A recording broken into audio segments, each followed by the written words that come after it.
In order for you to have a successful 2024, you have to change your paradigms. A paradigm is an example or a pattern of something. So basically, it's a standard, a perspective, or a set of ideas. It's just a way that you look at something. So it's really your map of the world. It's not necessarily what the world is, but it's how you interpret it, it's how you think about it, it's how you position yourself in it. So if you learn how to change this, and if you tune it to what you want the world, your reality to be like, you are going to have an awesome, awesome year.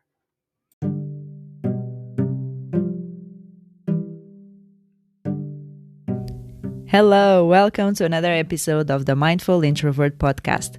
This podcast helps you to get inspiration to manifest a life in alignment with your true, confident, and intuitive being.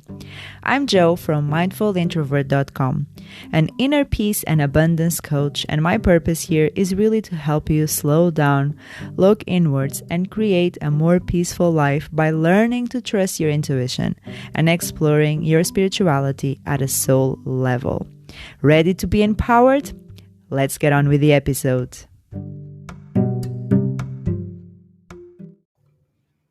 Hello, welcome to another episode of the Mindful Introvert podcast. I'm Jo, and today we are going to talk about 2024. Dun, dun, dun, the New Year's.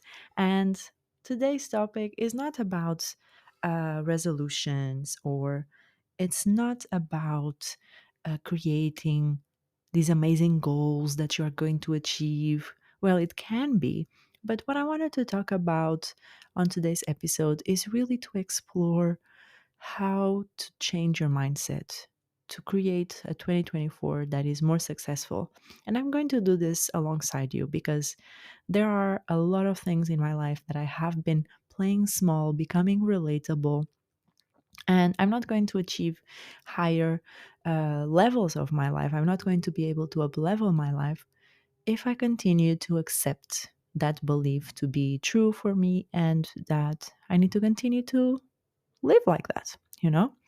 So if you want a 2024 that is enriched, that is empowered, that is confident, that is successful, it doesn't matter if it's money wise, if it's relationships, if it's work life, if it's just the spiritual growth that you have, it really doesn't matter what it is. But if you just want to better yourself, you want to learn stuff about yourself, you want to feel better in life or overall. And instead of feeling like you're just surviving, feel like you're really thriving and enjoying life and taking the most of it, experience everything that life has to experience, because it cannot just be the small portion that we've experienced so far.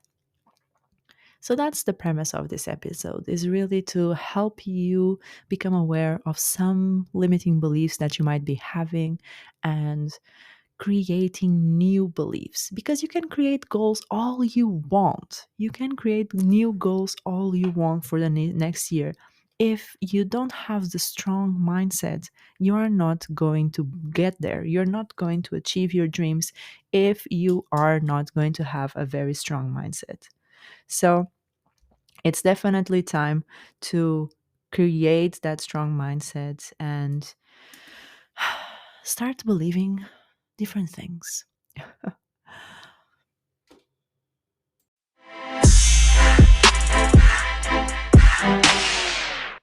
Hey there, mindful friend. Are you ready to kick up your joy levels and manifest the life you've been dreaming of?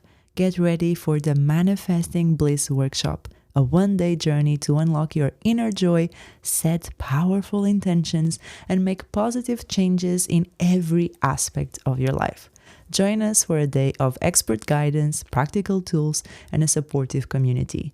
It's time to break free from the ordinary and step into the extraordinary. Reserve your spot now and let the bliss begin. Visit the show notes to get all the details. Don't miss out. Your journey to joy starts here.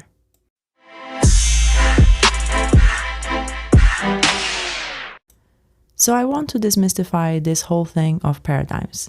paradigms are actually something that can be very positive. You can have amazing paradigms, amazing belief systems that can be incredibly beneficial to you.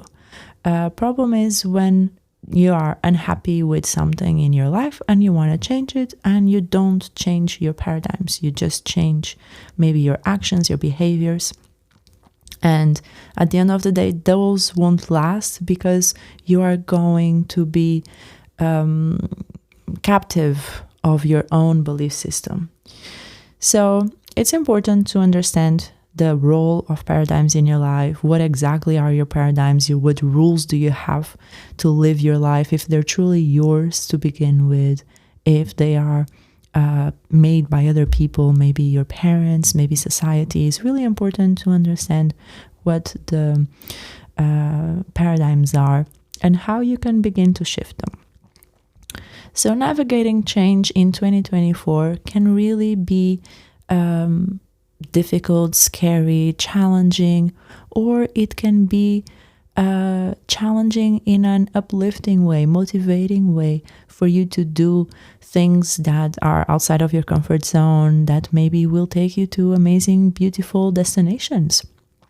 And that will help you grow and help you learn something about you that you wouldn't if you just kept doing the same things within your comfort zone, within the same peer group. So I can tell you a little bit about my experience. So 2023 was a very important year for me because I completely shifted my paradigm in so many ways. I cut cords with my identity being so intertwined with being a biomedical scientist, having studied so hard to pursue this career and having worked so hard to grow and progress in this career, moving countries to have a better life and explore other kinds of success in my professional life. So it was really challenging to cut that cord and decide that enough was enough, and that I needed to really pursue what is my passion. Even though at that time that I decided to quit, I had nothing going on well for me in my business, because my business was really associated with being a contractor for a platform that I was on that was basically sourcing the clients for me. And I would just be there. I would just provide that service, that coaching service. And so I had it really easy. But then at some point they said that I needed to do a credentialing process. And so I wasn't ready at the time. And I said no. So I had to leave the platform. And then I decided, okay, now I'm ready. And that's just one sign that the universe gives you that, maybe it's time for you to change things around, and it's time to learn more. It's time to develop this passion that you have, that is coaching. So here you go. Here you don't do it on your own. So here is the pressure and the need, the absolute need for you to do this for yourself so you can progress. So that happened. I did that. I went to a school, got my certification in holistic coaching, got my associate certified coach credential with the International Coaching Federation, and I'm now progressing to the next level 2 of that credentialing process, becoming a professional certified coach. And so I did that, all of that, and now I'm back on that platform. But all of this to say that I quit my job without really having a plan B. And after everything kind of went to shambles, because at that time, my boyfriend broke up with me, and I had just quit my job. And not to say that I was relying on him for emotional support or moral support, but it was definitely something that I was hoping for. But the universe had other plans. So it's really, at that point, I just said, you know what? It's meant to be like this. It's going to be okay. I'm going to figure things out. I have planned ahead. I have my savings. I have all these plans that I want to create. And transition periods are always challenging. So it's really sit in the discomfort and the unknown, and that is so scary for so many people. And that really stops people from taking action, because it's way more, it's so twisted, but it's so more comfortable to keep in the pain of feeling stuck, because at least that is known. And sometimes we don't associate pleasure with that unknown, because historically that is extremely unsafe, and that's how you get killed, when you don't know what is going around you, what is coming up in the future, when you're going to have food, when you're going to have a good shelter, safety, so mating opportunities. So all of that is very, very biologically I don't know, how do you say this in English, embedded in our brain, that it's not safe. It equals pain. And when you begin to become more comfortable knowing that the unknown can be something that you can be somewhat comfortable, it becomes easier. And that is in itself a paradigm shift. When you start to become comfortable and tell yourself, it's okay, it will get better, I will go over this, I will go through this, I'll come out stronger. And so it's having this dialogue with yourself and being this cheerleader that you really need. So I was hoping that my boyfriend would be that cheerleader for me. And ultimately, when we got back together, he is. Just now, we were having a chat, and I was just saying, sometimes I lose faith a little bit. I lose, that sense of direction. That's sometimes I wake up with. At the end of the day, I'm just like, oh, is this really going to work out? Is this really what I want to be doing? Should I just ask for my job back? Should I just apply for other jobs in my field? Because it's not what I'm passionate for, because I know that I'm not passionate. I would get home every day feeling extremely stressed, extremely burnt out. At some point during COVID times, I would get home extremely stressed and completely out of alignment. I would have panic attacks. It was just a little bit all over the place. So I definitely know it's not my passion. Not there's anything wrong with that profession, but it's not my passion. It's not what my heart is aligned to. And one of the important questions that I always tend to ask myself is, what lights me up? What makes me happy? What would I choose to do? And this choice, this idea of choice is incredibly powerful. So it's you creating choice where there is no apparent opportunity to have choices, if that makes sense. So when you feel stuck, it's really because you feel like you have no other option other than feeling stuck. And sometimes it's because you're not recognizing the motion that is going on. Even if that motion is really small and sometimes unnoticeable because of how slow it goes. But the manifestation is always happening at all moments. Even if it's slow, it's happening. So it's really important for you to laser focus on what you truly want, because that energy is always flowing through you and is always going to the attention, to the focus and the attention that you give to things. So always keep in mind that you're always manifesting. So keep always setting intentions, powerful intentions before you go to bed, when you wake up. And I feel this as well. I'm completely addicted to my phone. I'm completely addicted to social media. So I know that I actively need to make an effort to wake up and think of what I want for my day, what I want the intentions for my day, instead of just picking up my phone and going on social media. And at night, when I go to bed, I know that I need to think myself to sleep to what I want and to just experience, visualize, journal. Just do a meditation with the things that I truly want, that I desire for my day, the next day, and for ultimately my life.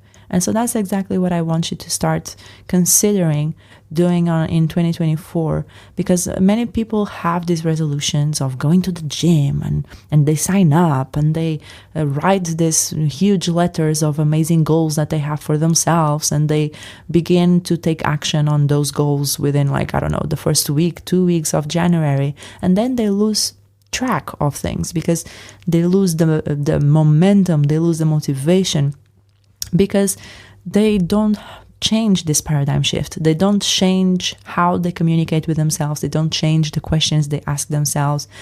And this is something that I'm actively doing. I've got to say, this is something that I'm actively doing. And then it's the peer group that you have around you that really shapes your belief systems.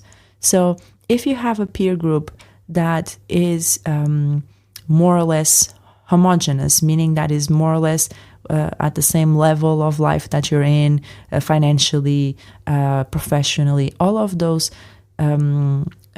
aspects of your life. If everyone is kind of in the same path, which more likely than not, that's exactly what is happening, because that's why you choose to hang out with them. You have similarities between you and their lives. So it's completely understandable. But for some aspects, if you're trying to up-level your life, you need to up-level your peer group. And this doesn't mean, just ditch these people, ditch this, my family member that says this or that. It's not what I'm saying. What I'm saying is, if you want to up-level your life financially, you need to start hanging out with people that have earn more money than you, because they will think differently about money. And you are not going to be able to up-level your life when you are sharing conversations about finances with people that maybe get the same money as you, or get less money than you do.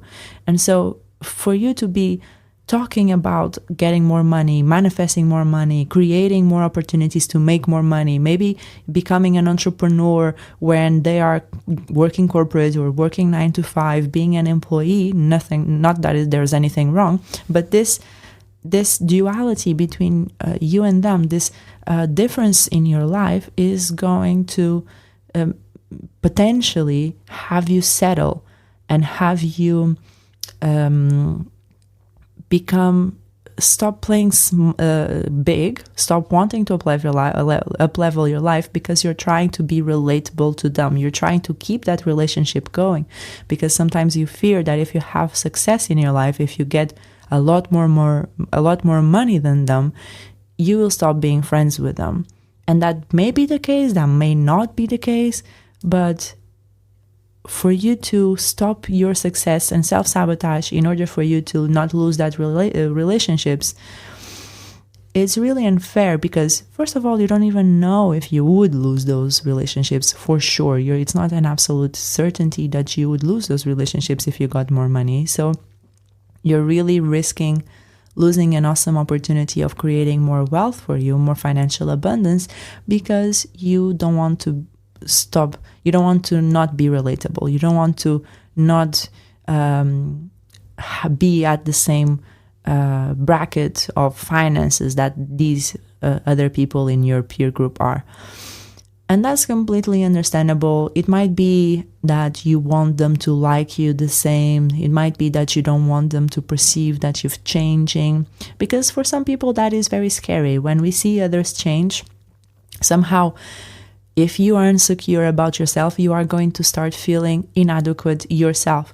And so you are going to shame them or criticize their life or judge them, because what I'm saying is, when you're out of alignment with yourself, when you're insecure about something, and this might happen. I'm not saying that you particularly are going to do this, but maybe other people in your life are doing this without you completely being aware.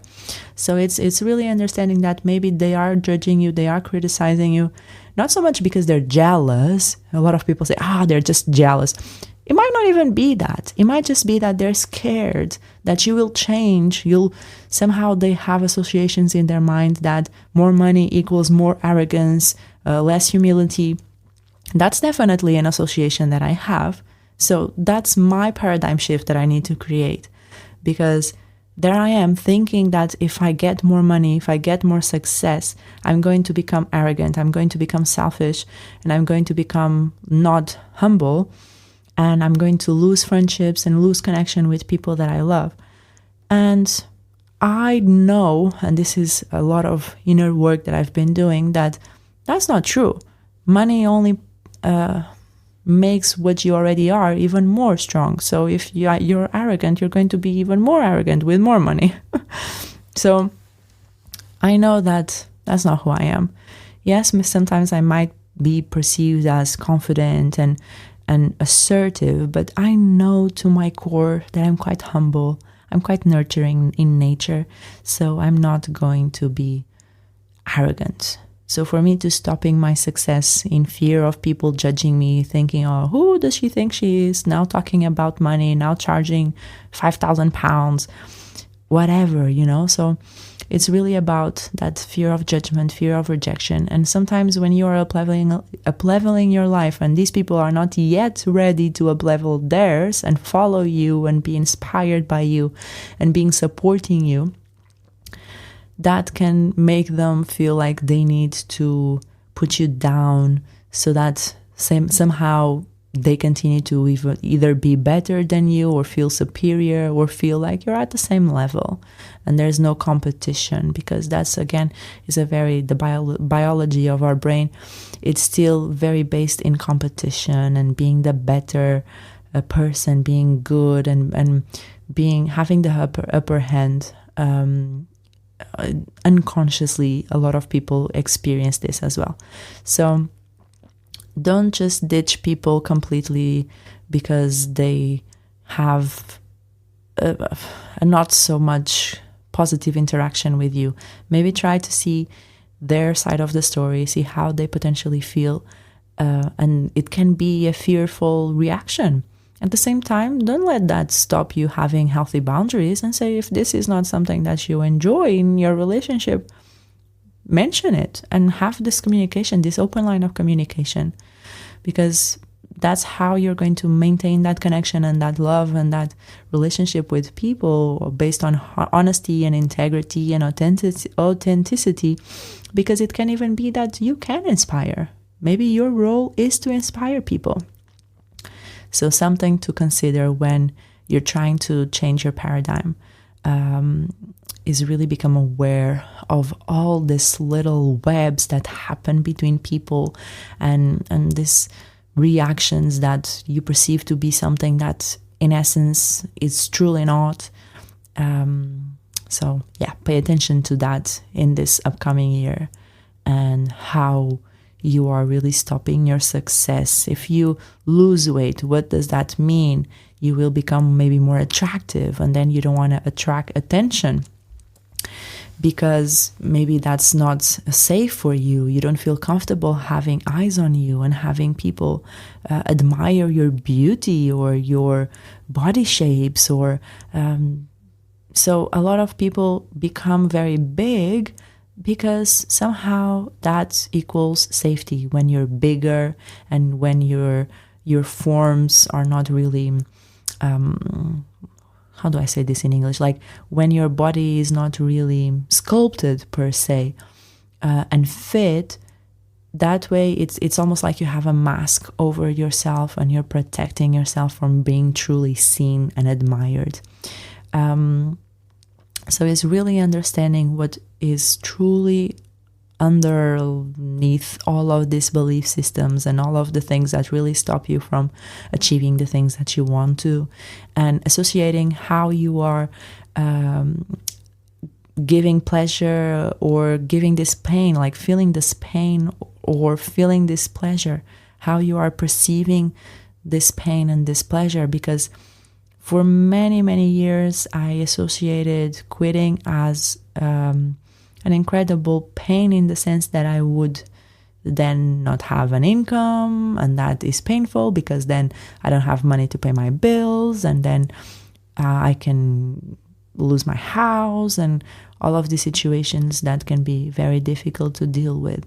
But then I started to feel so stressed and so out of alignment that was more painful than the idea of not being able to pay my bills. So I started to strategize and think, how could I quit and create other sources of income so I can do this to avoid that pain and that stress that I was feeling every day, but at the same time to pursue that pleasure of helping people, coach them to a better life, helping them empower themselves and change their limiting beliefs and become more confident and live in alignment and have more inner peace, because I feel like that's what everyone wants in life. We all want that tranquility and that peace of mind where you trust yourself and you believe in yourself and you're in your self-worth, and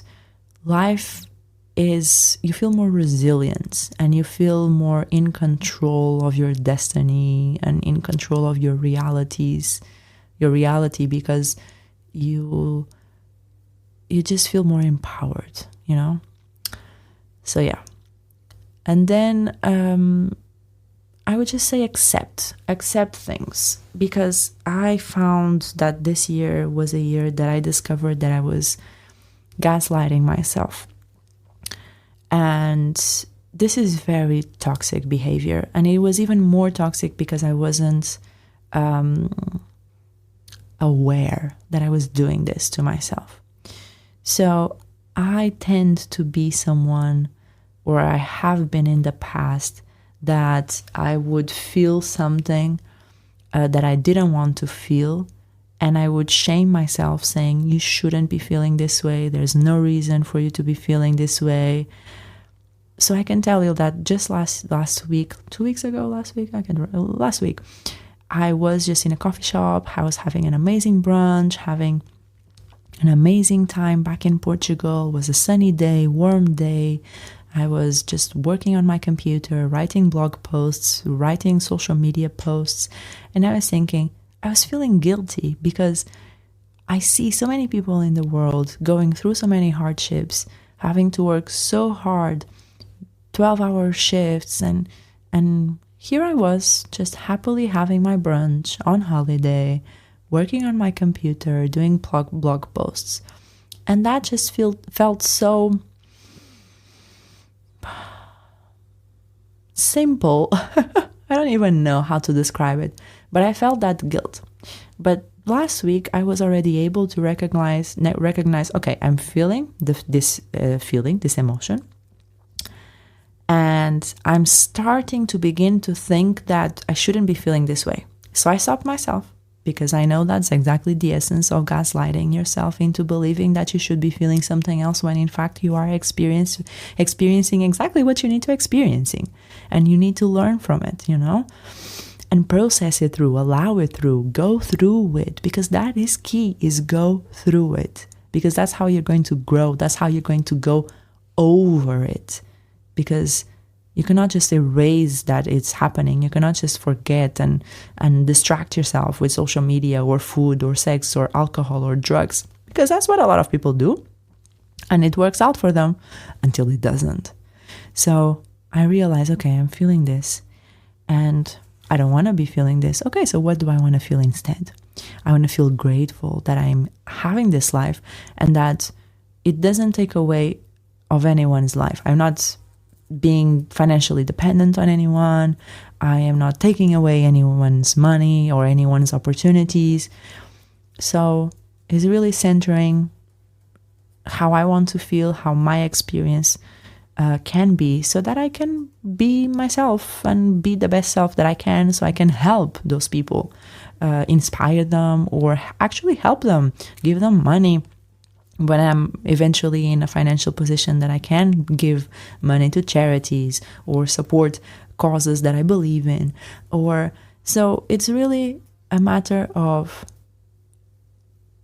challenging that behavior. First of all, being aware of that behavior, then challenging the thought that creates that guilt and that shame and that misalignment. And knowing that it's okay to feeling that way, but it's okay to also believe that we can choose to believe something else and we can choose to feel something else. So that was humbling and an important experience that I had. And I want you to start doing this as well, becoming aware of what it is and how are you talking to yourself? Do you say, oh, I shouldn't be feeling this way. I have no reason to be feeling this way. And I would say this all the time when I was still working at my day job is, I have a good job. I have a good pay. I have a boyfriend, I have a nice, comfortable house, I have my car that is paid in full, I have a loving family, and here I am being extremely sad about my life. And I was right, there was no actual reason for me to be feeling the way that I was, but I was still feeling it. And me constantly saying that there was no reason for me to be feeling that way was not helping. It was only perpetuating the fact that it was happening and it was not going anywhere. And that's how I was feeling stuck, because I was just giving too much attention and too much focus into how I was feeling that was wrong and I shouldn't be feeling like that. I had no reason to feel like that.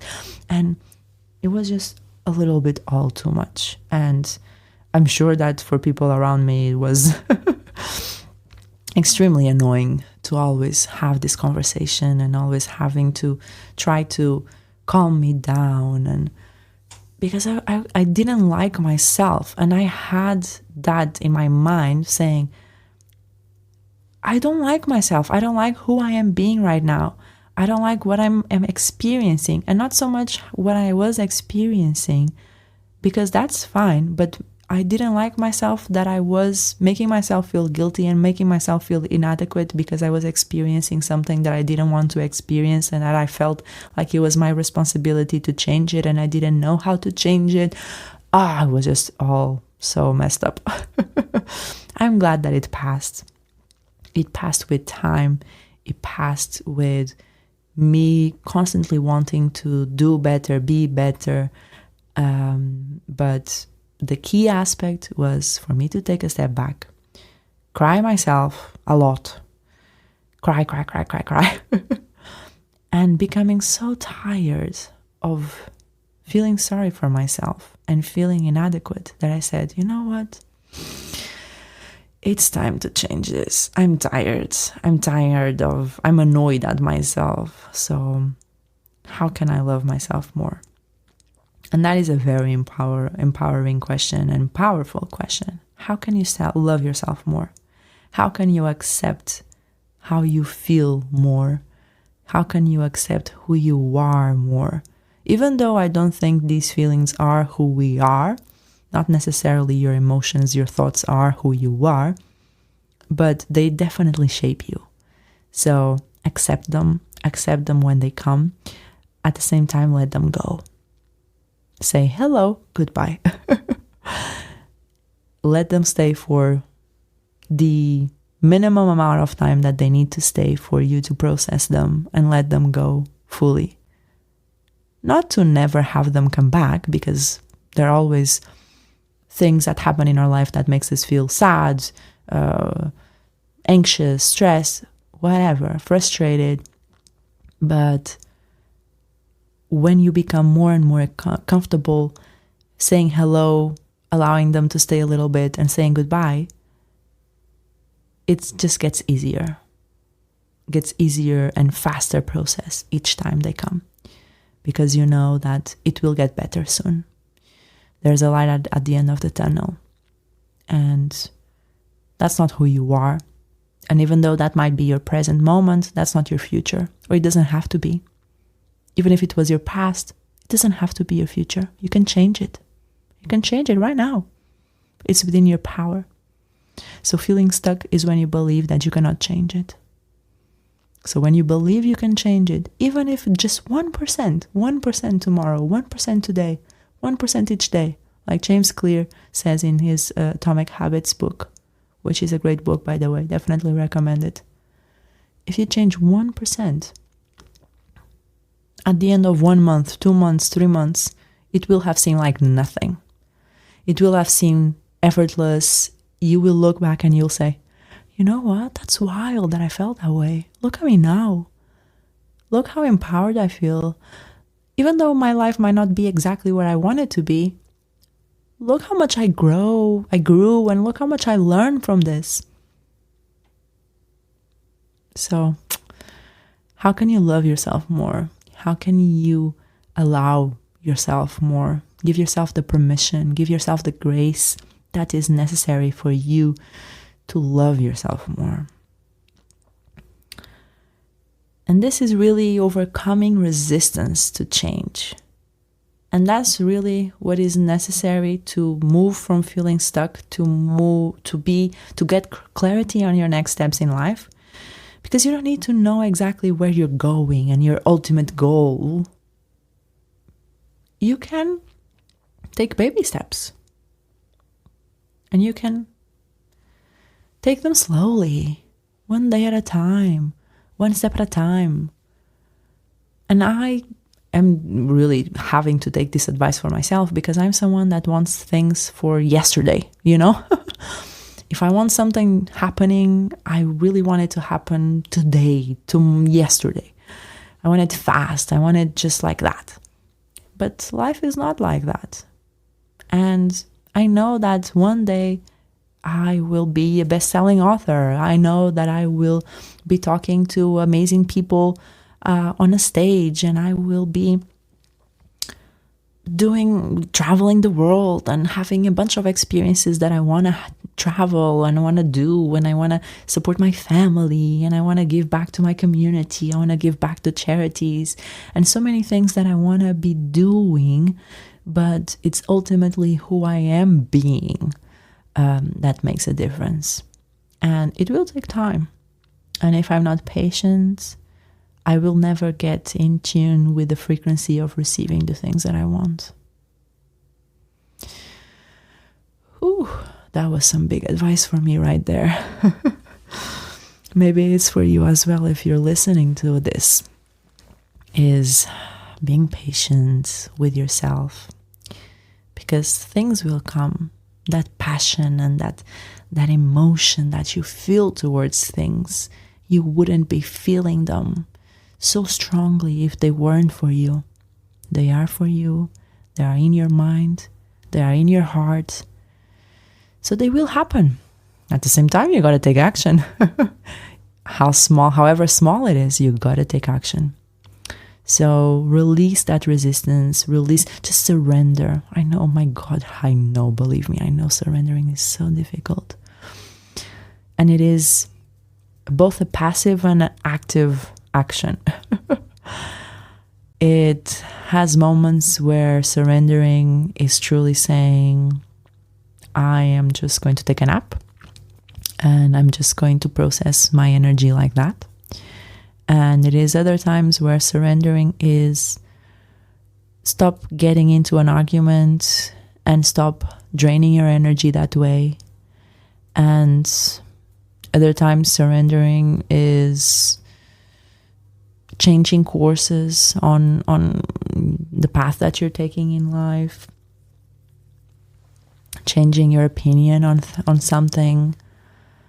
Surrendering has many ways that it can show up in life. But most importantly is you recognizing what that resistance is and how it shows up. So for me, that resistance was myself. I was resisting processing the emotion because I was so fixated on how the growth that I wanted was not there. So I was so fixated on the lack that I wasn't seeing the abundance of this opportunity of growth and learning that I was having. So there's always two sides to things. So that resistance comes with the other side of it is surrendering. So find your own barriers that you create for yourself and then surrender. Surrender to having them go down. And see how you can create a safe environment for you to have your barriers go down. Because that's also important. Safety, stability, for some people, freedom. So really whatever is important for you and you value, pay attention to it. And ultimately cultivating a growth mindset. So when you change your paradigms, it's so many new pathways, neural pathways are being created in your brain that's these neural links, if you will, like these pathways are just, it's literally forming new cells, new connections, new chemical, what you call it, like transfers, chemical transfers that you haven't had them before. And so this takes energy, takes time, takes a lot from you. And sometimes it will, your head will hurt. Literally, you'll have like migraines, or you'll have crazy dreams, or because this is opening up to a new reality, opening up to a new paradigm, opening up to a new belief system. And it hurts sometimes, but then it stops hurting. And then it will feel like nothing happened, and you were always like this. Because you'll get into an autopilot mode where these concepts are already learned and they're just second nature. So when you're struggling, remember that this autopilot stage will come. It will come. You learn how to drive if you have learned. So you learn how to drive, and when you started, you didn't know. And now you do. So trust in the process. So that's my different way of creating a powerful 2024. Not necessarily creating ultimate goals and resolutions, but really creating the goal of shifting your paradigm, shifting your reality, shifting how you position yourself in the world, shifting who you are in essence, because that's what you need in order to have that success and that up-leveling in your life that you desire. Because then you will be an energetic match to all that you desire. And this is an everyday job. Same way as you have to brush your teeth every day, you need to do this every day. And I know sometimes you don't feel like it, but it's okay. Have it come again next day. Next day, pick yourself up and say, we got this. I got this. Let's go. Let's go. So embrace the opportunities that come your way this upcoming year. And I wish you a very successful 2024 and a very amazing ending of 2023. And I will be seeing you in the next episode. Bye. If you are fully committed to your growth, I invite you to book a free inner peace assessment call with me, where we create an action plan to manifest a life worth living with more inner peace and self-love. And for more inspiring content, follow me on Instagram at Coach Joanna Calado and subscribe to my YouTube channel at The Intuitive Being. I will leave everything in the show notes so that you do not miss a thing. I'll see you in the next episode, and until then, slow down and trust yourself. Bye.